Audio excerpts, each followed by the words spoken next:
বায়াতের সদ্দুর ইমাম মেহেদী আলাইহিস সালামের উপরে ছিল, হাসান হোসেন আলাইহিস সালামের উপরে ছিল, সাহাবাদের উপরে ছিল, এবং বায়াতের জন্য যত জুলুম অত্যাচার সব সহ্য করতে গেছে। তাহলে আজকের যারা বায়াত গ্রহণ করেছে এবং যারা বায়াতের জন্য চেষ্টা চলতে সংগ্রাম সাধ্য সাধনা করছে, নফসের বিরুদ্ধে জুলুম অত্যাচার হবে, আসবে এবং হবে। তরিকাতে সালেকিন বৃন্দ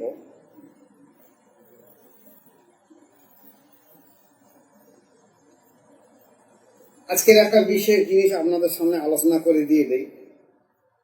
তার পূর্বে বলে দিয়ে দেই যেটা হলো খাস মজলিস, আম মজলিস নয়, যে শুধুমাত্র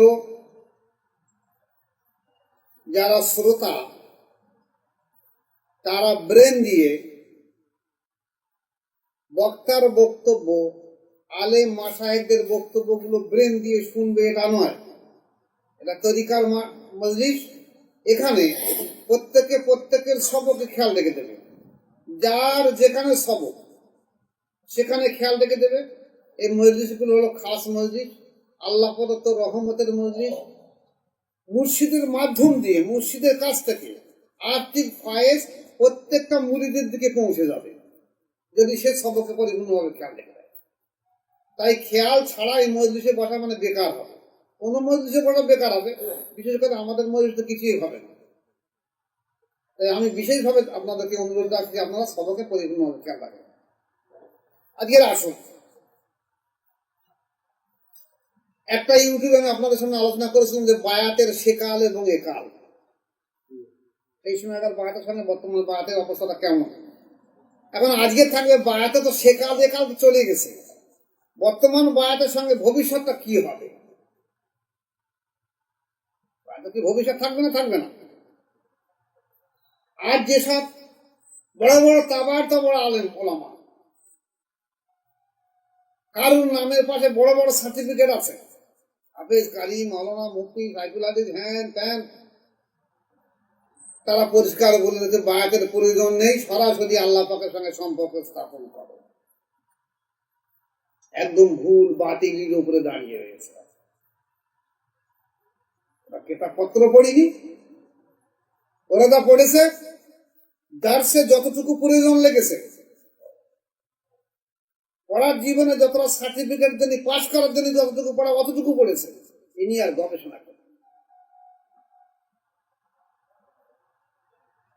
হযরত আদম আলাইহিস সালাম থেকে জনাবে রাসূল পাক সাল্লাল্লাহু আলাইহি ওয়াসাল্লাম পর্যন্ত যে লক্ষের অধিক নবী বা রসুল এসেছে, এনাদের কার উদ্দেশ্য এই ছিল না যে মসজিদ মাদ্রাসা তৈরি করে আর ছেলেপিলেদের লেখাপড়া শিক্ষাটা ছেড়ে দাও। এনাদের উদ্দেশ্য একটাই ছিল যে মানুষকে বায়াত করিয়ে দাও, দিয়ে আল্লাহ প্রদত্ত তাওয়াজ্জু ফায়েজ নবীদের অন্তরে এসেছে, সেই তাওয়াজ্জু ফায়েজের মাধ্যম দিয়ে একটা মানুষের চরিত্র হুবহু পাল্টে দেওয়া। কারণ মানুষ দুনিয়ায় এসেছে হায়াওয়ানাতের সঙ্গে সম্পর্ক রেখে। একটা মানুষের ভিতরে আল্লাহ রাসূল বলছেন যে প্রত্যেকটা মানুষের ভিতরে হামজাত শয়তান আছে, প্রত্যেকটা মানুষের ভিতরে। সাহাবারা বলেন, ইয়া রাসূলুল্লাহ, সেটাকে আপনার ভিতরে আছে? বলছে, হ্যাঁ, আমার ভিতরেও আছে। তবে সে হামজাত শয়তান আমার তাবেদারি করে, আমি যা বলি তাই শোনে, আমার মতে চলে, তোমাদের তা চলে না। সেই হামজাত শয়তানের চরিত্র পরিবর্তন করে নফসে লমা, নফসে মুতমাইন্না করে দেওয়ার দায়িত্ব হলো নবীদের। তারা তাই করে সারা জীবন ধরে। এর পাশাপাশি পৃথিবীর বুকে রাষ্ট্রীয় ক্ষমতার মাধ্যম দিয়ে সারা বিশ্ব জুড়ে ইসলামী শাসন ব্যবস্থা কায়েম করে আনা হয়েছে। পাশাপাশি বায়াতের মাধ্যম দিয়ে বায়াতের রাসূলের মাধ্যম দিয়ে মানুষের ইসলাহে নফস তৈরি করে দেওয়া হয়েছে।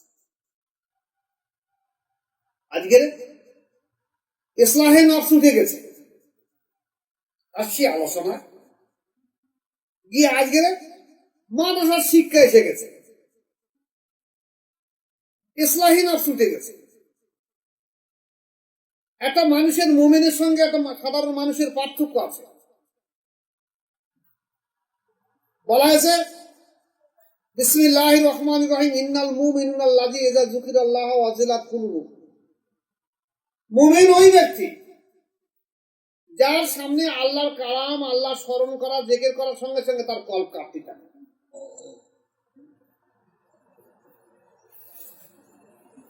এখন এরা বলছে আমার ভয়ে আমার অন্তর কাঁপতে হাও হাও করে কাঁদতেছে, এইটাই বোধ হয় কল্প। আসলে কল্পের ফাংশন সম্পর্কে কোনো ধারণা নেই। ওরা মনে করেছে ওই একটা মানুষ মরে গেছে আমার অন্তর কেঁদে উঠেছে, ওই একদম বাড়ি ভেঙে কিছু ঘর চাপা পড়েছে মানুষ মরে গেছে আমার অন্তর কেঁদে উঠেছে। এ নয়, আলাদা পদ্ধতি যেটা নবী থেকে হয়ে এসেছে।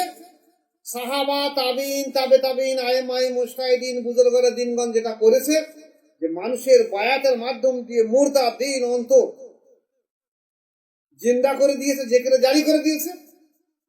তারপর নফসের চরিত্র সংশোধন করে নফসের আম্মারা, শয়তানি নফস থেকে নফসে লওয়ামা, অনুশোচনা নফসে এনেছে, নফসে লওয়ামা থেকে নফসে মুতমাইন্না, শান্তি প্রাপ্ত নফসে পৌঁছে দিয়ে দিয়েছে আল্লাহ সমুদ্র। এগুলো নবীওয়ালা কাজ।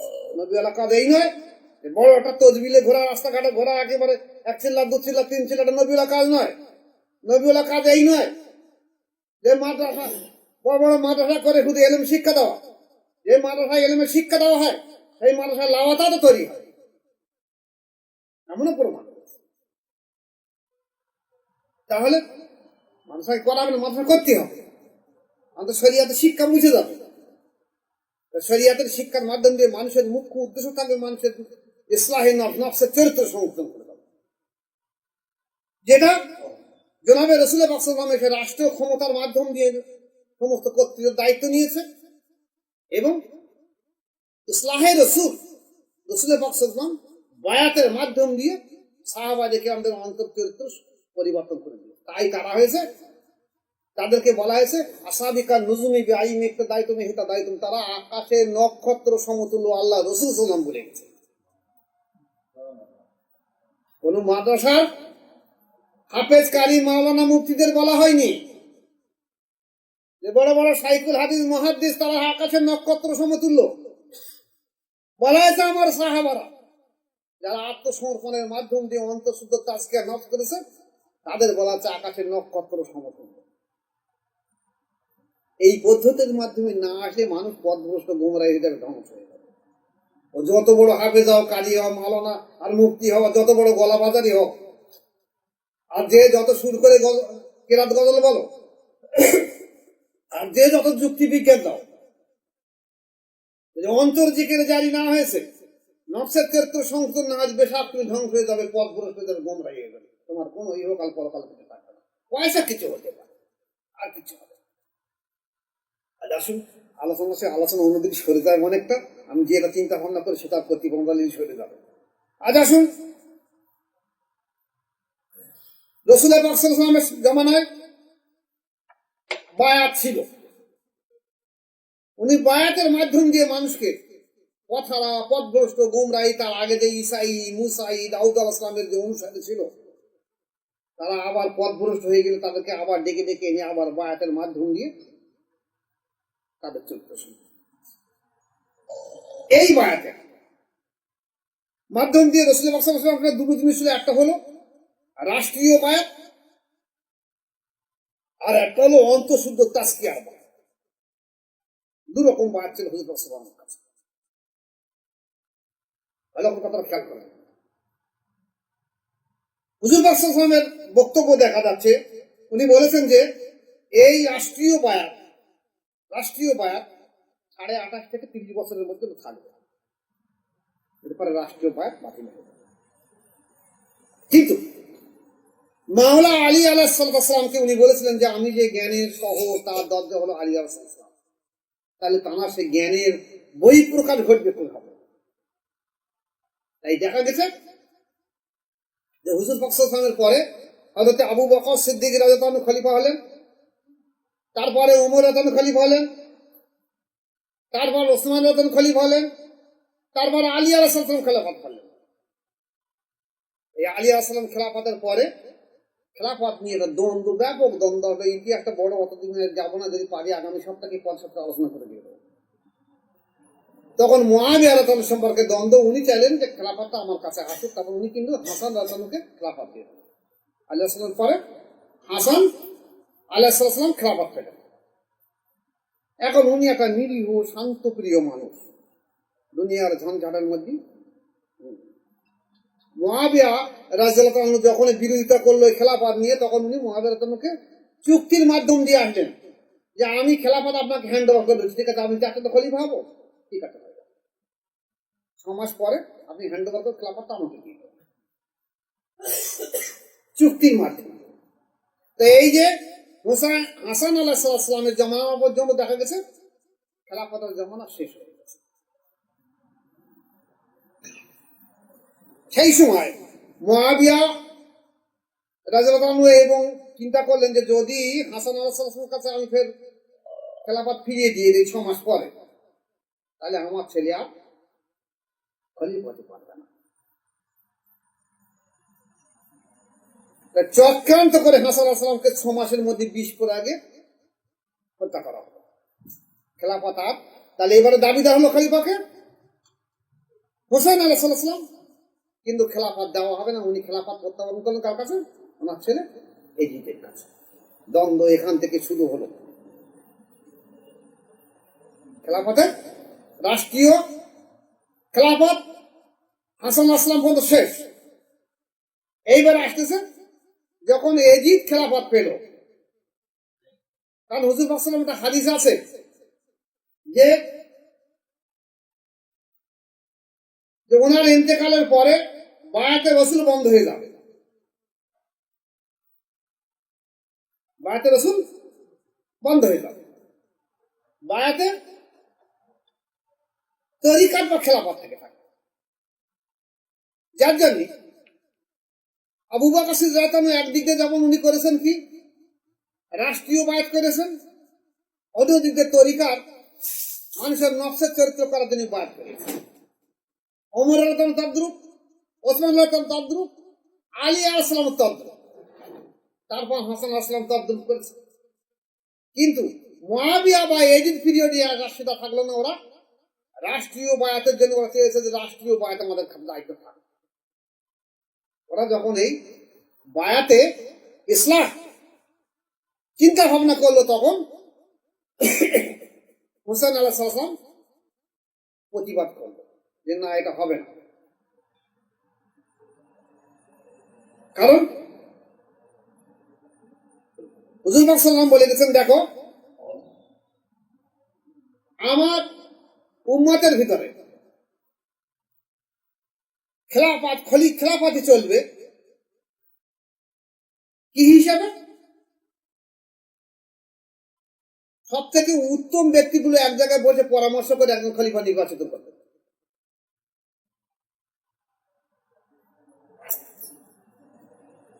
কিন্তু এমন একটা সময় আসবে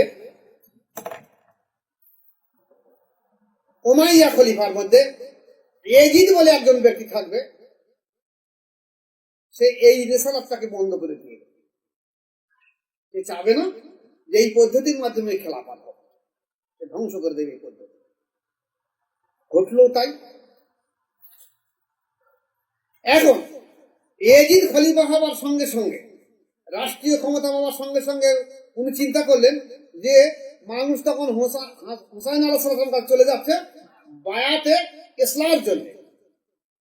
উনি দেখলেন যে বায়াতে ইসলামের জন্য মানুষ যদি ওখানে চলে যায়, তাহলে মানুষ তো আমাকে আর মানবে না। তাই আমার কাছে বায়াত গ্রহণ করতে হবে, আমার হাতে হুসাইন আলাইহিস সালামের বায়াত হতে হবে। উনি বললেন না, তা হবে না। এই জমানার যতটা রাষ্ট্রের ক্ষমতা যারা পেয়েছে, তার মধ্যে সব থেকে নিকৃষ্ট রাষ্ট্র ক্ষমতায় আপনি হয়েছে। আপনি মদ পান করেন, আপনি রাজদরবারে জুয়া মদ বৈধ করে দিয়ে দিয়েছেন, এমনকি এমন কথাও বলেছেন যে উম্মতে মুহাম্মাদীদের জন্য মদ হারাম হতে পারে। কিন্তু ঈসা আলাইহিস সালামের মতে মদ হালাল হালাল ছিল, তাই ওই ওই হালাল হিসেবে ওই আইন বলে আমি মদ খাবো, অথচ উনি রয়েছে দিনে মুহাম্মাদি।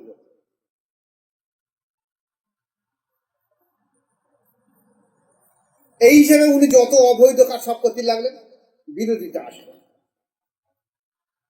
সেই বিরোধিতার জন্য কারবালার ইতিহাস ঘটল। আসছি এদিকে আসে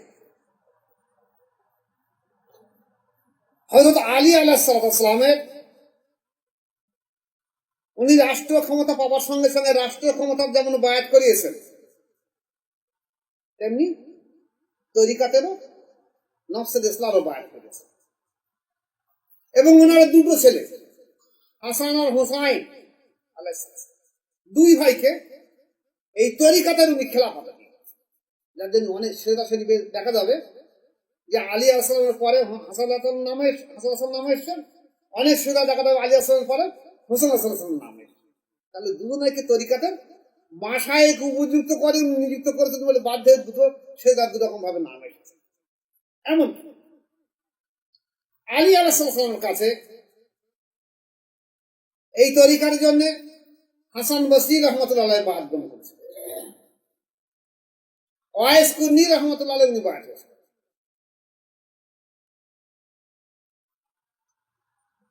তাহলে রাষ্ট্রীয় বায়াতের পাশাপাশি ইসলাহে নফসের জন্য এরা বায়াত হয়েছিলেন বলে দেখা যাচ্ছে।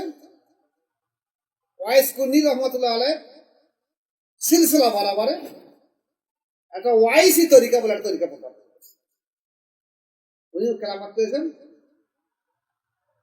আলী আলাইহিস সালামের কাছ থেকে।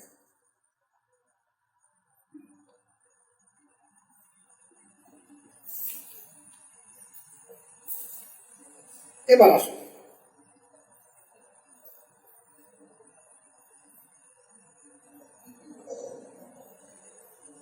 এজিদের যে খেলাফত দেওয়া হলো, খলিফা হলো, এই খলিফা কিন্তু যে আগেকার যে খলিফার করে 4 জন খলিফা 5 জন খলিফা এসে এই খেলাফতের মত অনুসরণ করা হয় না, ও জবরদস্ত ভাবে খলিফা।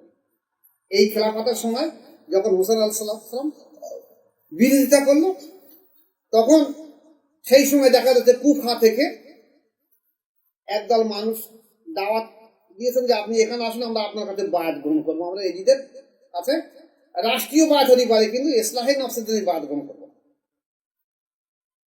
এজিদ দেখলো এই সময় যেভাবে হোসেন আলাইহিস সালামকে কুফায় আটকাতে হবে, তাই উনি যখন কুফায় যেতে যাচ্ছে সেই সময় এজিদ 4000 সৈন্য পাঠিয়ে দিয়েছেন, দিয়ে তারা কারবালার ইতিহাস ঘটে। তো বহু ইতিহাস আপনারা শুনেছেন বহু। এখন আসুন, তাহলে দেখা যাচ্ছে হোসাইন আলাইহিস সালাম যখন কারবালায় শহীদ হলেন, ঠিক শহীদের আগ মুহূর্তে ওই দিন লড়াইয়ের ময়দানে যাওয়ার আগে উনি ওনার তাঁবুতে ফিরে আসলেন। জয়নুল আবেদিন আলাইহিস সালাম বা জয়নুল আবেদিন রাদিয়াল্লাহু আনহু ওনাকে ডাক করেন। উনি তখন অসুস্থ ছিলেন, ডাক করিয়ে ওনাকে বায়াত করালেন, করিয়ে সমস্ত নেজবাত তাহাকে দিয়ে উনি এবারে বললেন যে আমার এই নানার তরিকা, এই দিন ইসলাম আবার তোমার দ্বারা আবার কিয়ামত পর্যন্ত জারি থাকবে। আমি কারবালায় চলে যাচ্ছি, লড়াই চলে যাচ্ছি, আমি হয়তো আর ফিরবো না, আমার সঙ্গে আর দেখা হবে না। তুমি ইসলাহে নফসের মাধ্যম দিয়ে চলবে।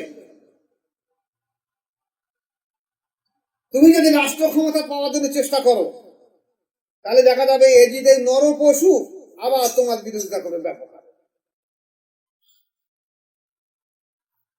কিন্তু রাষ্ট্র ক্ষমতার দিকে যেও না। রাষ্ট্র ক্ষমতা আমার নানাজি বলে গেছে 28.5 থেকে 30 বছরের বেশি আর থাকবে না। এখন সারা বিশ্ব জুড়ে দেখা যাচ্ছে বেশ কিছু জমাত আছে, তারা চাচ্ছে যে ইসলামী আবার রাষ্ট্র ক্ষমতা খেলাফত কায়েম করে। জীবনে কোশ্চিনকালে হয়, কোনো একটা রাজ্য হতে পারে, কোনো একটা রাষ্ট্রে হতে পারে, কোনো একটা দেশে হতে পারে, সারা বিশ্ব জুড়ে খেলাফত তন্ত্র কায়েম আর হবে না, হবে না, শেষ হবে।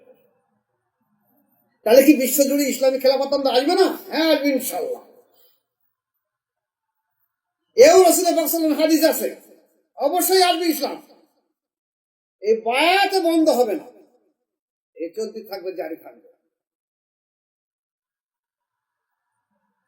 যেমন দেখা গেছে ইমাম আবু হানিফা রহমাতুল্লাহ আলাইহি, ইমাম আবু হানিফা রহমাতুল্লাহ আলাইহি ইমাম বাকির রহমতুল্লাহ কাছে বাদ গ্রহণ করেছেন। তারপরে ইমাম জাফর সাদিক রহমতুল্লাহ কাছে বাদ গ্রহণ করেছেন, এবং উনি পীর মুরিদিও করতেন। একদিক দিয়ে ইমাম, অপরদিক দিয়ে পীর মুরিদি করতেন। সেই সময় বাদশাহ মনসুর সে দেখলো যে মানুষ আমাকে তো শ্রদ্ধার চোখে দেখে, তো তাহলে মানুষ আমাকে যেমন সম্মান বা ইজ্জত দিয়ে দেখে, আমার থেকে বেশি সম্মান ইজ্জত আবু হানিফা রহমতুল্লাহ। তাই আবু হানিফা রহমতুল্লাহকে যদি আমি আমার কাছে এসে একটা বিচার ব্যবস্থার দায়িত্ব দেয়, তাহলে আমার আন্ডারে এসে যা। আর ইনি বলেছিলেন না, আমি কাজ করতে পারবো না, কারণ বিচার ব্যবস্থার মধ্যে আমাকে ঢুকতে গেলে বাদশার আইন মোতাবেক আমাকে বিচার করতে হবে, তাহলে ন্যায় অন্যায় বেইনসাফি হয়ে যাবে। আমার শরিয়াতের যে লক্ষ্য আমি ইমাম, এটাও রক্ষা করতে পারবো না। আর তরিকার যাই ইমাম, আমি যে হাজার হাজার লক্ষ লক্ষ মানুষকে বাদ করছি, এটাও আমি রাখতে পারবো না। তাই আমি রাষ্ট্রের ওই ক্ষমতার আমার প্রয়োজন নেই। মনসুর বাদশাহ তাকে জবরদস্ত করে বন্দি করলো, এবং রাজি হয় না বলে বাধ্য হয়ে বলা হয়েছে যে 20 পুরা আগে মেরে দেওয়া বলে ইমাম আবু হানিফা রহমাতুল্লাহ আলাইহি। তাহলে বায়াতের জন্য, সত্যের জন্য তারা জীবন দিয়ে দিয়েছে, তবু মিথ্যার জন্য আত্মসমর্পণ করেনি। এবার তাহলে এই বায়াতটা কি আগামী দিনে থাকবে না থাকবে না, মুছে দেবে? আজকে সারা বিশ্বের ওলামা সমাজ, অধিকাংশ ওলামারা একই কথা বলছে, আরে বায়াতের কি প্রয়োজন? কোরআনের হাদিস সামনাসামনি রয়ে গেছে, কোরআন মোতাবেক করবে, সরাসরি আল্লাহ কথা যাবে, ওসিলা আবার কি প্রয়োজন?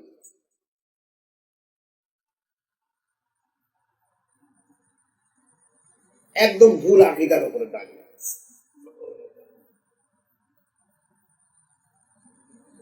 কারণ কিয়ামত পর্যন্ত বায়াত জারি থাকবে। আদম আলাইহিস সালাম থেকে তা শুরু হয়েছে, কিয়ামত পর্যন্ত বায়াত জারি থাকবে। শেষকালে পড়ে যে ইমাম মেহেদী আলাইহিস সালাম জমিনের বুকে আসবে, উনি বায়াতের মাধ্যম দিয়ে রাষ্ট্রের ক্ষমতা আবার দখল করবে। হাদিস শরীফে এসে ঠিক এই কথাটা আমি বলার জায়গায় আসছিলাম যে শেষ জামানায় ইমাম মেহেদী আলাইহিস সালামের আগমন হবে, মদিনা থেকে উনি আসবেন। এখন মদিনার মানুষ কিছু কিছু জানতে পারবে যিনি বোধহয় মেহেদী আলাইহিস সালাম, কারণ আল্লাহ রাসূল ইশারা দিয়ে গেছে বোধহয় ইনি মেহেদী আলাইহিস সালাম হবে। উনি ওখান থেকে গা টাকা দিয়ে গোপনে এসে মক্কা শহরে হাজির হয়ে যাবেন, যাতে মানুষ আমার না চিনতে পারে, কেউ ঝঞ্ঝাটে জড়ায়। এসে হাজরে আসওয়াদ পাথর আছে, আর এই পাশে রয়েছে যেখানে নামাজ পড়ে দেখেন কি বলে না না, যেখানে ইব্রাহিম আসল পারেস কি মাকামে ইব্রাহিম। এই হাজরে আসওয়াদ আর মাকামে ইব্রাহিমের মধ্যবর্তী জায়গায় উনি ওখানে নামাজ পড়েন বলে এখন ওখানকার মানুষ চিনে ফেলল যে এই মেহেদী আলাইহিস সালাম। ওনার কথা সবাই শুধু আমি বায়াত করবো, আমাদের বায়াত করবো, বলছে আমি বায়াত করবো, আমি কে? বলছে না, আমরা চিনতে পারছি আপনি মেহেদী আলাইহিস সালাম। রাসূলুল্লাহ সাল্লাল্লাহু আলাইহি ওয়াসাল্লাম যে সিমটম, যে পদ্ধতি, যে ইশারা ইঙ্গিত দিয়ে গেছে, সেই সমস্ত সিমটম পদ্ধতি আপনার ভিতরে আছে, আপনি ইমাম মেহেদী আলাইহিস সালাম, আপনি আমাদেরকে বায়াত করে। শুরু হলো আমার নতুন করে বায়াত, ব্যাপক মানুষ ওনার কাছে বায়াত গ্রহণ। ইমাম মেহেদী আলাইহিস সালাম আমাদের এই মোজাদের তরিকায় বায়াত করাবেন। এই বায়াত গ্রহণ দেখা যাচ্ছে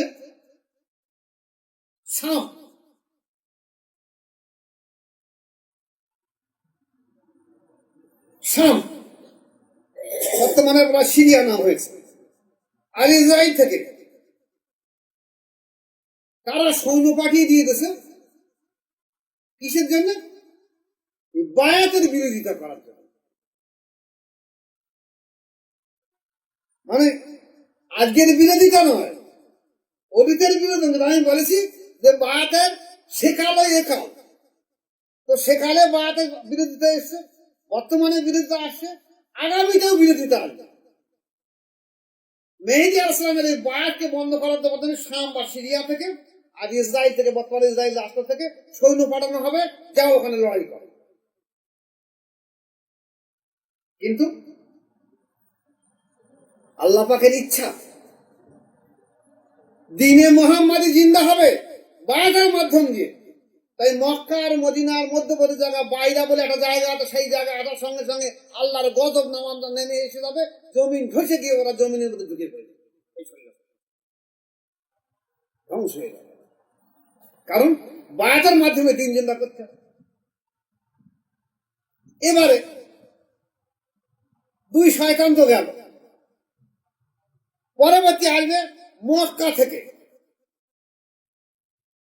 এই সময় দেখা যাচ্ছে যখন এই ধ্বংস হয়ে যাচ্ছে, তখন ইরাক, ইরান, শাম, অন্যান্য রাষ্ট্র থেকে যেসব আবদাল, গৌস, কুতুব, যেগুলো অলি মানুষ ছিল, যারা গোপনে গোপনে বায়াতের মাধ্যম দিয়ে আল নফসের ইসলাম করে আল্লাহ ওলি হয়েছিল, তারা সুযোগ খুঁজছিল তো কবে কে আসে, মেহেদী আলাইহিস সালাম আসবে, আমরা সেখানে গিয়ে আবার ইসলামী দিন প্রতিষ্ঠা করবো। এই কথা শোনার সঙ্গে যখন দেখলো তো মেহেদী আলাইহিস সালাম এসে, ওরা ছুটে এসে ওনার কাছে আবার বায়াত গ্রহণ করে একটা ইসলামী রাষ্ট্র তৈরি করার চিন্তা করলো। এরপরে এইবারে মক্কা শহরে তখন মক্কার কালিব বলে একটা সম্প্রদায় আছে, সেই গোত্ররা কি যুদ্ধের জন্য এবার সৈন্য নিয়ে আসবে যে বায়াত ধ্বংস করে দাও। কিন্তু এত বেশি পরিমাণ মেহেদী আলাইহিস সালামের কাছে বায়াত গ্রহণ করবে, আশেপাশে সমস্ত রাষ্ট্রের গৌস, কুতুব, আবদাল সব যারা আছে তারা এসে বায়াত গ্রহণ করবে, সবাই ঢুকে দাঁড়াবে তখন এক বাক্যে হয়ে। আমাদের জমানা না, সেই জমানায় ভবিষ্যতের কথা বলছে, ব্যাপক লড়াই হবে। সেই লড়াই ওগুলো সব ধ্বংস হয়ে যাবে, ধূলিসাৎ হয়ে যাবে। গনিমতের মাল এত পাওয়া যাবে যে সবাই ভাগ বন্টন করে দেবে ইমাম মেহেদী আলাইহিস সালাম। যারা লড়াইয়ে আসেনি, যারা বায়াত গ্রহণ করবে, তারা আফসোস করবে, পরবর্তীকালে সবাই তার কাছে বায়াত গ্রহণ করবে। এই বায়াত গ্রহণ করার পরে মেহেদী আলাইহিস সালাম 7 বছর রাষ্ট্র ক্ষমতা পরিচালনা করবে। একদিকে রাষ্ট্র শাসন, আর একদিকে বায়াতের মাধ্যম দিয়ে সারা বিশ্বের মধ্যে একটা ইসলামী হুকুমত আবার প্রতিষ্ঠা করে। 7 বছর পরে উনি আবার দুনিয়া থেকে পর্দা নিয়ে নেবে, তখন আবার এই মুসলিমরা ইসলামী আবার শরিয়াত মোতাবেক তারা জানাজা, দাফন কাফন সব করে দিয়ে। তাহলে বায়াত শুধু আজ নয়, আগামীতে ভবিষ্যতে আল্লাহ পাক ঠিক বায়াতের দ্বারা আবার ইসলামকে প্রতিষ্ঠা করবে। এ তো এসেছে আবু দাউদ শরীফের ভিতরে। আমি যে আলোচনাগুলো করলাম আবু দাউদ শরীফ এসেছে। তাহলে বায়াত যে আবার প্রতিষ্ঠা হবে, তাহলে আজকের যারা এই বায়াতের জন্য সংগ্রাম করতে চেষ্টা চরিত্র করছে, তাহলে এদের সন্তান সন্ততি বংশধারা টিকে টিকে থাকবে। যে মানুষটা আজকে বায়াত করিয়েছে, যে মানুষটা বায়াত করাচ্ছে, যে মানুষটা বায়াতের দাওয়াত দিচ্ছে, আগামী প্রজন্ম তারপর যারা বায়াত গ্রহণ করবে এবং তারা যে নফসের চরিত্র সংশোধন করবে, তার যতটা আমল নামায় তার সওয়াব হবে। আল্লাহ পাক খাস করে যে ব্যক্তি তাকে বায়াতের দাওয়াত দেবে, তার আমল নামায় ততটা সওয়াব হবে। এইভাবে কিয়ামত পাই, এইভাবে মেহেদী আলাইহিস সালাম আসা পর্যন্ত এই যে জারি থাকবে। যে যতটা বায়াত করিয়ে নেবে, তাদের সে সওয়াব তার আমল নামায়, কবরে শুয়ে শুয়ে সাদগায়ে জারিয়া হিসেবে সওয়াব তার আমল নামায়। বায়াত বন্ধ হবে না। আজকের যেসব আলিম ওলামারা বলছে বায়াতের প্রয়োজন নেই, এমনি হয়ে যাবে, তাহলে এখানে দলিলটা আসুক, হাদিস শরীফটা ঘুরে ভালো করে দেখে নেন। ইমাম মেহেদী আলাইহিস সালাম এখানে রাষ্ট্র ক্ষমতা পরিচালনা করবে বায়াতের মাধ্যম দিয়ে। একদিকে বায়াতের রাষ্ট্র ক্ষমতা, একটা নফসের ইসলাম রাষ্ট্র ক্ষমতা পরিচালনা করবে, ঠিক কিয়ামতের আগে। তাহলে বায়াত সেই আদম আলাইহিস সালাম থেকে শুরু হয়েছে, রাসূল পাক সাল্লাল্লাহু আলাইহি ওয়াসাল্লাম পর্যন্ত লক্ষার অধিক, 1,24,000 বা 2,24,000 বা লক্ষের অধিক নবী বা রাসূলের সে বায়াতের মাধ্যম দিয়ে। শেষ বেশের পূর্ণতা আসবে 12 ইমামের শেষ ইমাম মেহেদী আলাইহিস সালাম। আর আপনারা বলছেন বায়াতের প্রয়োজন নেই। বায়াতের সদ্য ইমাম মেহেদী আলাইহিস সালামের উপরে ছিল, হাসান হোসেন আলাইহিস সালামের উপরে ছিল, সাহাবাদের উপরে ছিল, এবং বায়াতের জন্য যত জুলুম অত্যাচার সব সহ্য করতে গেছে। আজকের যারা বায়াত গ্রহণ করেছে এবং যারা বায়াতের জন্য চেষ্টা চলতে সংগ্রাম সাধ্য সাধনা করছে, নকশের বিরুদ্ধে জুলুম অত্যাচার হবে, আসবে এবং হবে। সবর শুকর করতে হবে, কারণ আমি যদি সবর শুকর করি তাহলে আমি এই দিনের উপরে টিকে থাকতে পারবো। যেটা নবীওয়াল আকাশ সাহাবা তাবিন তাবে তাবে আইন আইমাই মুস্তাহিদ বিশেষ করে পরে ইমামের পর্যন্ত যে কাছে কাজের মধ্যে আমি জড়িয়ে গেছি, আমি জানি সব অনেক সব দ্বারাই আর এই যে পদ্ধতিটা আমি জারি রেখে দিয়ে দিতে পারছি। এর জন্য আমার পরে যে ব্যক্তি বায়াত হবে আমার কথা শুনে বা আমার হাতে, তারপরে সে এইভাবে ইমাম মেহেদী আলাইহিস সালাম পর্যন্ত যত মানুষ আসবে, যত মানুষ আমার এই পথ বায়াত গ্রহণ করবে, প্রত্যেকটা মানুষ যতটা পরিমাণ সওয়াব হবে জিকিরের মাধ্যমে, তার ততটা পরিমাণ সওয়াব তার আমার উপরে তাই হবে সবটাই জারি। তাহলে আমরা ভাগ্যবান যে আমরা সেই আহলে বায়াতকে জিন্দা করার জন্য চিন্তা ভাবনা করেছি বা চেষ্টা করে যাচ্ছি। আল্লাহ পাক আমাদেরকে প্রত্যেকেই আহলে বায়াত উপরে টিকিয়ে রেখে দেন এবং যেন এই আহলে বায়াতের মাধ্যম দিয়ে আমরা যেন দুনিয়ার বুক থেকে বিদায় নিতে পারি। আমরা দোয়া রাখি সবাই বলে আল্লাহুম্মা আমিন। আসসালামু আলাইকুম ওয়া রাহমাতুল্লাহি ওয়া বারাকাতুহু।